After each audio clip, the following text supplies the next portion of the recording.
ഈ ഇന്ത്യക്കാരന്മാർക്കൊക്കെ ഒരു വിചാരം ഉണ്ടായിരുന്നു, നമ്മളൊന്നങ്ങ് ചെയ്തിട്ട് പോവാ. നമ്മൾ അങ്ങോട്ട് പോയി ചെയ്തല്ലേ, അപ്പോഴവന്മാര് തിരിച്ചുവല്ലം വന്നാലാ? ഒരുത്തം പോലും അനങ്ങൂലല്ല. പണി കൊടുത്തപ്പോഴെല്ലാം തിരിച്ച് കിട്ടിയിട്ടുണ്ട്, നമ്മൾ തോറ്റിട്ടുമുണ്ട്. പഴയ കാലമല്ല, ഇനി വന്നാലും നമ്മള് കട്ടാക്കി നിൽക്കും. എന്താ ഏയ് ഒന്നുമില്ല, ജനാഭകത്ത് കടുപൊട്ടിച്ചതാണെന്ന് തോന്നുന്നു. അതിന് നീ ഇങ്ങനെ പേടിക്കണതിന്? അതിന് ആര് പേടിച്ച്? നീ മിസൈല് വന്നാലും നെഞ്ചും പിരിച്ച് നിൽക്കും. എടാ അഡ്രസ് എങ്കിലും മാറാതെ വിളിയടാ. സോറി, ലവന്മാരുടെ രാജ്യസ്നേഹം കണ്ടു കണ്ട് ഞാൻ പെട്ടെന്ന് അതിലോട്ടായിപ്പോയി.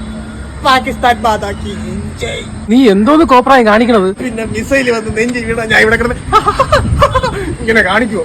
മിസൈലിന്റെ സൗണ്ട് ഏത് ബലൂണിന്റെ സൗണ്ട് ഏതെന്ന് തിരിച്ചറിഞ്ഞിടാൻ പറ്റാത്ത തീവ്രവാദി. ബലൂണായിരുന്ന ആ ജനാബിന്റെ തലതെറിച്ച മോന്റെ കയ്യിൽ നിന്ന് ബലൂൺ പൊട്ടിയതാണത്. ഒരു ജെറ്റ് വിമാനത്തിന്റെ സൗണ്ട് അല്ലേ ആ കേൾക്കണത്? ഒന്ന് പോടാ അവിടുന്ന്, അതിവിടുത്തെ കൊതുവിന്റെ സൗണ്ടാണ്. കണ്ട കണ്ട കണ്ട കണ്ട കണ്ട കണ്ട അടുത്ത്